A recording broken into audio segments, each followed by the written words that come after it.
La fuente de la vida. Un viaje a través de los siglos y la historia de la humanidad.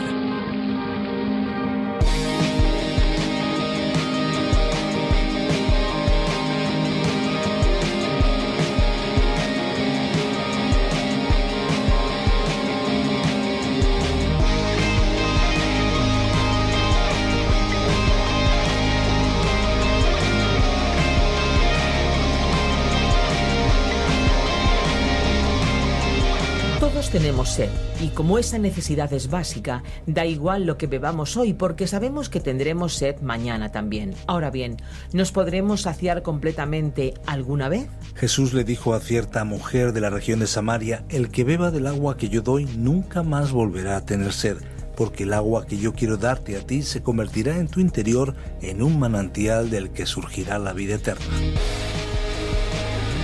Hola amigos, ¿qué tal? Les habla Esperanza Suárez. ¿Cómo se encuentran?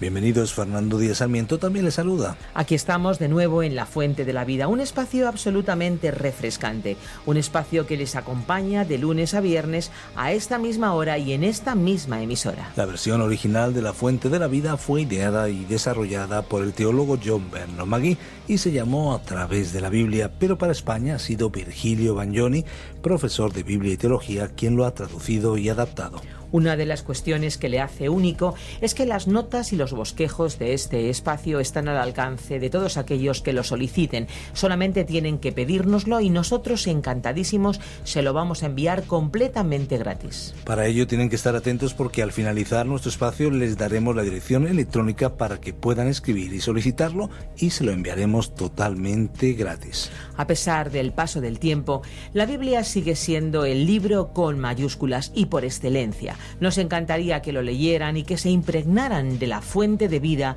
que hay en cada una de sus páginas. Además, Esperanza, una particularidad de este programa es que cualquiera de nuestros amigos se puede subir a este tren en cualquier momento, en cualquier estación, porque estaremos 5 años viajando a través del libro de los libros, alternando un libro del Antiguo Testamento con un libro del Nuevo.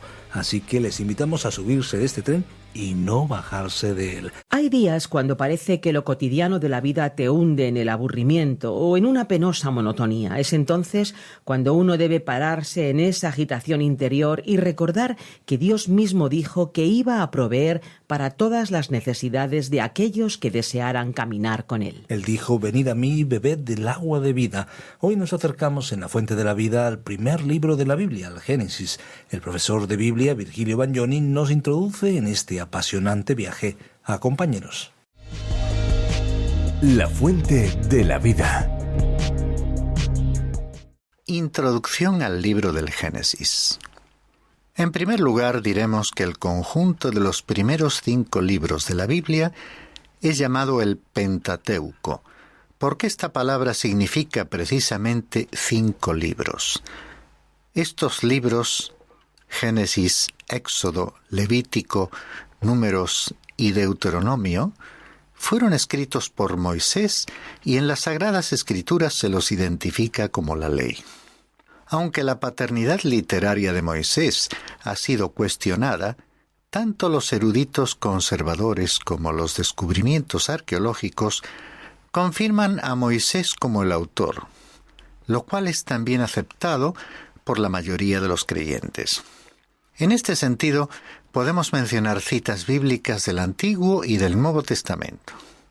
En el Antiguo Testamento, el libro llamado Deuteronomio dice en su capítulo 31, al relatar las últimas instrucciones al pueblo de Israel: y escribió Moisés esta ley y la dio a los sacerdotes, hijos de Leví, que llevaban el arca del pacto del Señor, y a todos los ancianos de Israel.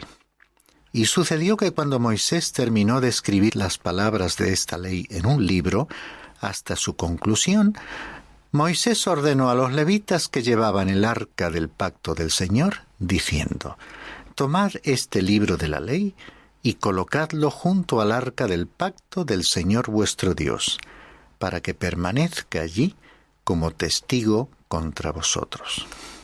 Por otra parte, y ya en el Nuevo Testamento, en el libro de los Hechos de los Apóstoles, en el capítulo 7, encontramos otras citas significativas En el célebre discurso de Esteban, primer mártir de la Iglesia cristiana, cuando recordaba a sus oyentes la historia del pueblo de Israel en tiempos del liderazgo de Moisés.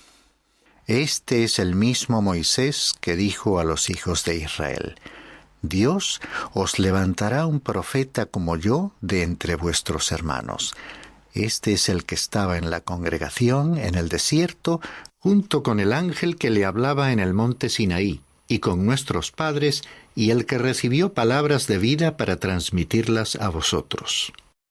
El título hebreo del primer libro del Pentateuco es la palabra inicial Bereshit, que es la palabra hebrea con que se inicia la obra y que se traduce en el principio. El nombre Génesis procede de la Septuaginta. La Septuaginta es una traducción griega del Antiguo Testamento escrita originalmente en hebreo.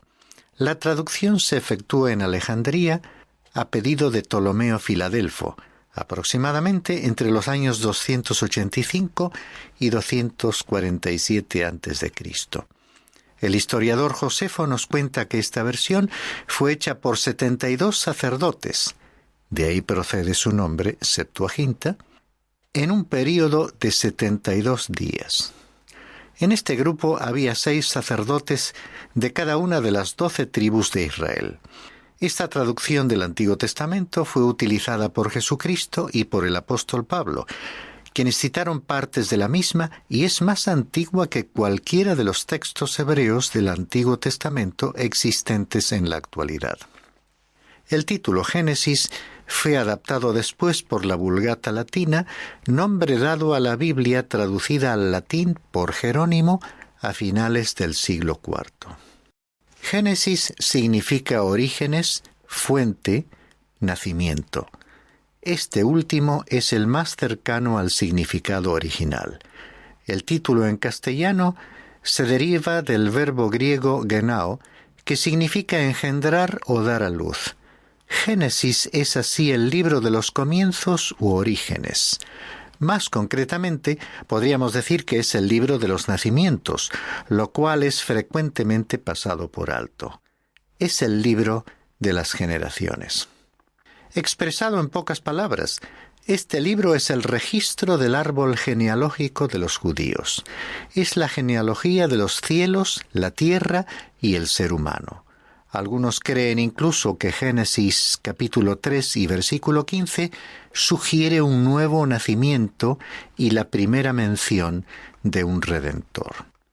El libro del Génesis, que inicia el Antiguo Testamento, es uno de los 2 libros claves de la Biblia. El otro libro clave es el Evangelio según Mateo, que inicia el Nuevo Testamento. Estos 2 libros son esenciales para la comprensión de las Sagradas Escrituras. Antes de comenzar este estudio, me agradaría sugerirte que leas todo el libro del Génesis.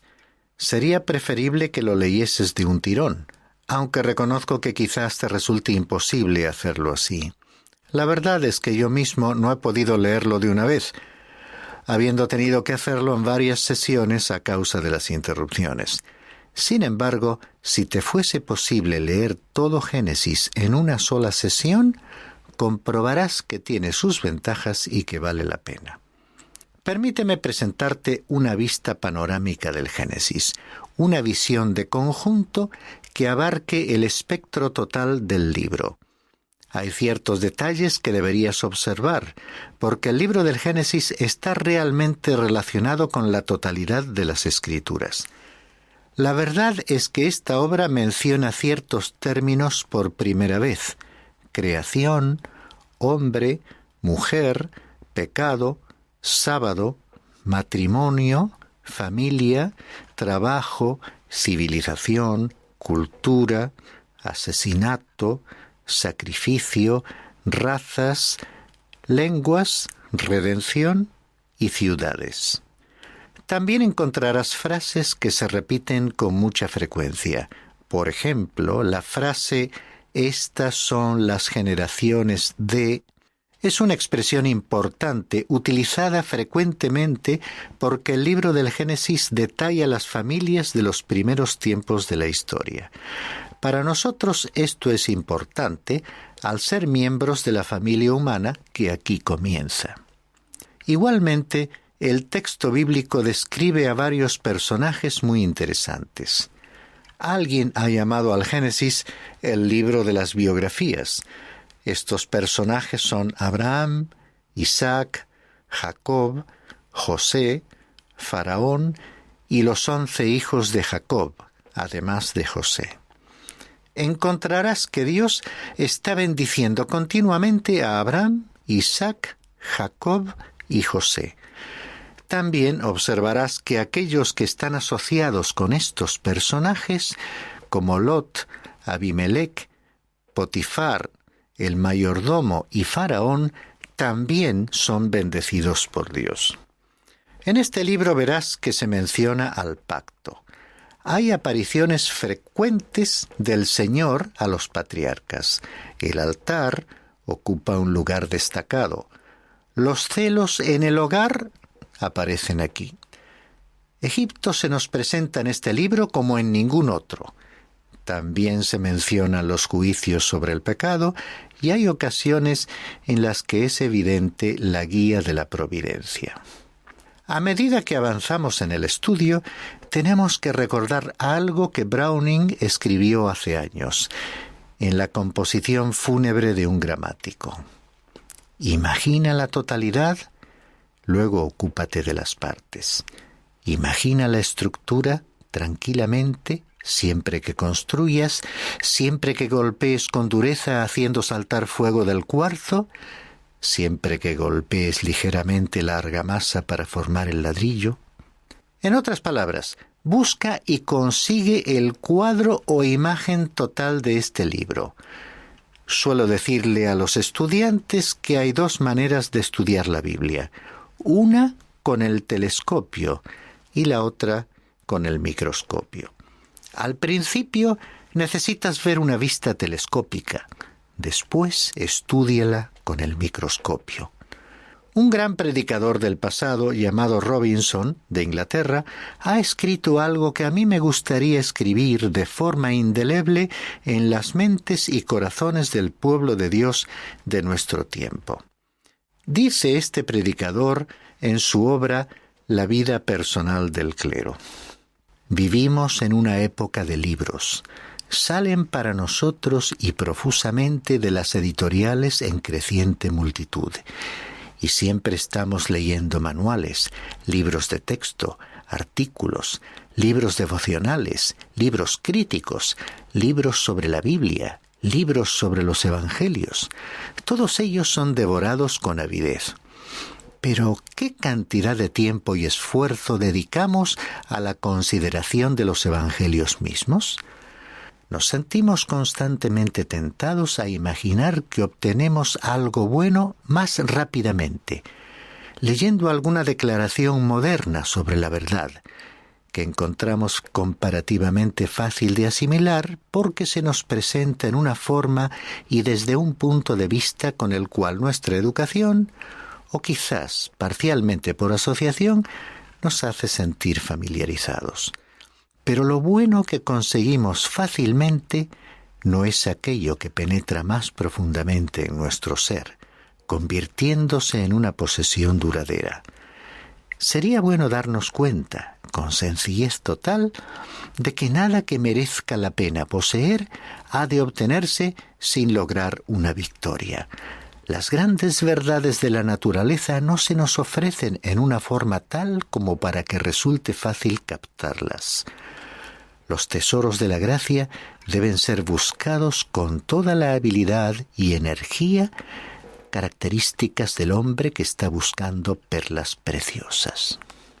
Me agrada esta declaración porque creo que la Biblia misma hablará a nuestros corazones en una forma como ningún otro libro puede hacerlo. Por lo tanto, hemos incluido el texto de la Escritura en nuestro estudio. En nuestros días están apareciendo nuevas traducciones. En realidad están saliendo de las imprentas tan rápidamente y prolíficamente como se multiplican algunas especies animales. Sin embargo, prefiero las versiones que más literalmente reproducen el texto original. me niego a sustituir la fuerza del genio por la mediocridad suave, incolora e insípida de nuestro tiempo. Veamos ahora las principales divisiones del libro del Génesis. ¿Dónde dividirías el libro si lo hicieses en 2 partes? Observa que los primeros 11 capítulos constituyen una totalidad y que comenzando por el capítulo 12 y continuando hasta el final del libro, encontramos una sección completamente diferente. Las 2 partes se diferencian de varias maneras. La primera sección se extiende desde la creación hasta Abraham. La segunda sección abarca desde Abraham hasta José. La primera sección trata sobre temas principales, temas que ocupan las mentes de muchas personas en la actualidad. La creación, la caída, el diluvio, la Torre de Babel. La segunda sección está centrada en personalidades. Abraham, el hombre de fe; Isaac, el hijo amado; Jacob, el hijo elegido y castigado; y José en sus sufrimientos y gloria. Aunque esta es una división importante, hay otra división aún más significativa. Tiene que ver con el factor tiempo. Los primeros 11 capítulos abarcan un periodo de tiempo mínimo de 2000 años. En realidad, más de 2000 años. Creo que sería prudente decir que abarcan algunos centenares de miles de años. Creo que esta primera sección del Génesis puede abarcar cualquier extensión de tiempo que necesites para adaptarla a tu teoría particular, y aún así hay posibilidades de que te quedases corto. Al menos sabemos que el libro se extiende en sus primeros 11 capítulos y como mínimo por unos 2000 años. Pero la segunda sección, de 39 capítulos, cubre solo 350 años.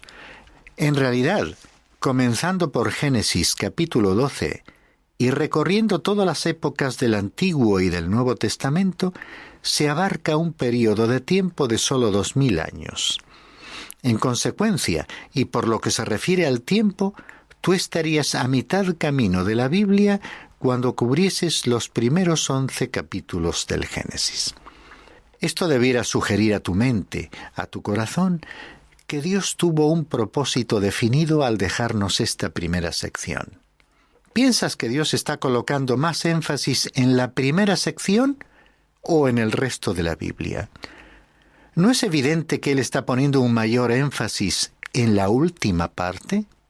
La primera sección tiene que ver con el universo y con la creación, pero la última trata sobre el hombre, las naciones y la persona de Jesucristo.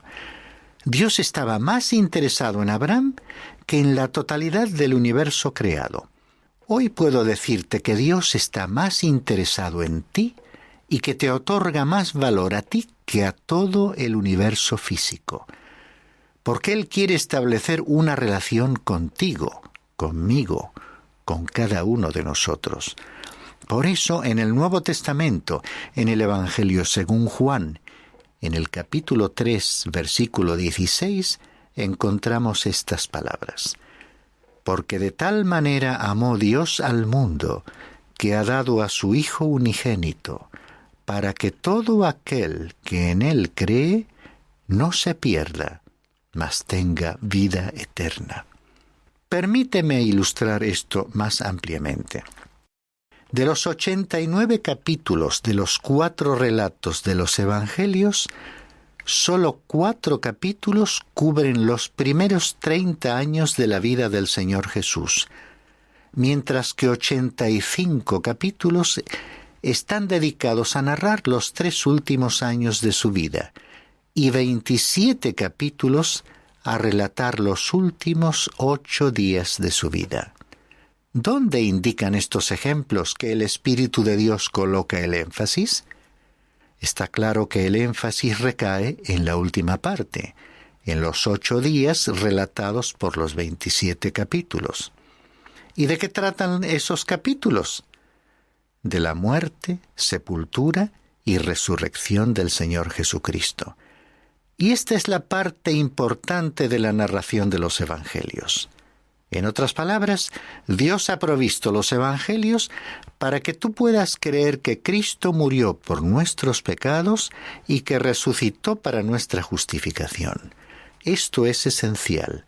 Esta es una verdad sumamente importante. Yo diría que los primeros 11 capítulos del Génesis son simplemente una introducción a la Biblia y que tendríamos que considerarlos de ese modo. Ello no quiere decir que vamos a pasar por alto a esos 11 capítulos. En efecto, les dedicaremos bastante tiempo. Génesis es el semillero de la Biblia. Aquí encontramos el principio, el origen, el nacimiento de todo. El libro del Génesis es precisamente como el brote de una rosa maravillosa que se extiende por el resto de la Biblia. La verdad se encuentra aquí en forma embrionaria. Una de las mejores divisiones que se puede hacer de este libro está basada en las genealogías, es decir, en las familias. Génesis, desde el capítulo 1 al capítulo 2 y versículo 6, contiene el libro de las generaciones de los cielos y la tierra. Del capítulo 2, versículo 7 al capítulo 6 y versículo 8, presenta el libro de las generaciones de Adán. Desde el capítulo 6, versículo 9, hasta el capítulo 9 y versículo 29, contiene las generaciones de Noé. Del capítulo 10, versículo 1, hasta el capítulo 11, versículo 9, presenta las generaciones de los hijos de Noé. Desde el capítulo 11, versículo 10, hasta el versículo 26, presenta las generaciones de los hijos de Sem. Desde el capítulo 11, versículo 27, hasta el capítulo 25, versículo 11, presenta las generaciones de Taré. Desde el capítulo 25, versículo 12, hasta el versículo 18, tenemos las generaciones de Ismael. Desde el capítulo 25, versículo 19, hasta el capítulo 35, versículo 29, contiene las generaciones de Isaac. Desde el capítulo 36, versículo 1, hasta el capítulo 37, versículo 1, presenta las generaciones de Esaú. Y desde el capítulo 37, versículo 2, hasta el capítulo 50, versículo 26, tenemos las generaciones de Jacob. La descripción de estas familias está presentada en el libro del Génesis, que es por lo tanto un libro de familias. Este punto de vista nos ayudará en la consideración de este libro sorprendente. A continuación, voy a presentar un esquema general de este libro para visualizar las dos grandes divisiones del mismo y sus correspondientes subdivisiones, encabezadas por los principales acontecimientos y personajes. Tenemos una primera parte o sección titulada Entrada del pecado en la tierra, capítulos 1 hasta el capítulo 11. Aquí tenemos la creación en los capítulos 1 y 2, la caída en los capítulos 3 y 4, el diluvio entre los capítulos 5 y 9, la torre de Babel y la confusión de las lenguas en los capítulos 10 y 11, y ahora pasamos a una segunda parte o sección titulada Preparación para la venida del Redentor de toda la humanidad. Esta sección se extiende desde el capítulo 12 hasta el capítulo 50. Y aquí encontramos los relatos de la historia de los siguientes personajes. Abraham, el hombre de fe, capítulos 12 hasta el 23. Isaac, el hijo amado, capítulos 24 hasta el 26. Jacob, ejemplo de que a quien el Señor ama, castiga, capítulos 27 al 36. Y José, las experiencias del sufrimiento y la gloria, capítulos 37 al 50. Después de esta breve introducción sobre el libro del Génesis, nos disponemos pues a iniciar el estudio, comenzando en nuestro próximo programa con el primer capítulo. Pero antes, conviene enfatizar que, aparte lo que científicos y teólogos pretendan ver, especialmente en el relato de la creación, este no es un libro de carácter científico sobre la creación, sino que más bien contiene un relato de los aspectos más relevantes del origen del universo.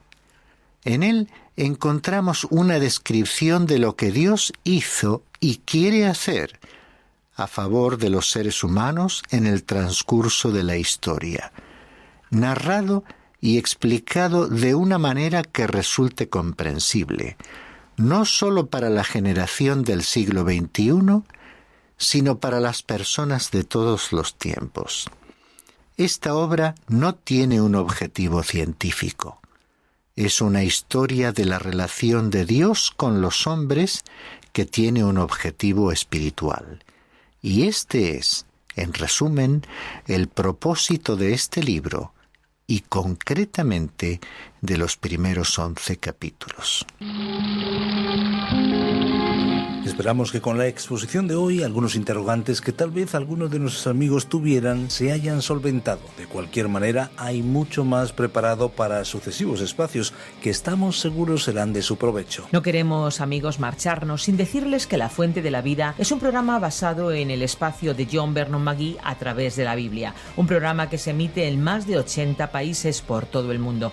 Aquí en España ha sido adaptado y traducido por Virgilio Bagnoni. Es un programa presentado por Radio Encuentro, Radio Cadena de Vida, por Radio Transmundial en España. Y hasta aquí hemos llegado. Recuerden que si lo desean pueden llamarnos al teléfono 91 422 0524 o bien escribirnos a info@radiocadenadevida.com. Nosotros les dejamos ya, pero queremos hacerlo con un reto, con un desafío. Hay una fuente de agua viva que nunca se agota. Beba de ella. Este ha sido un programa de Radio Transmundial producido por Radio Encuentro, Radio Cadena de Vida.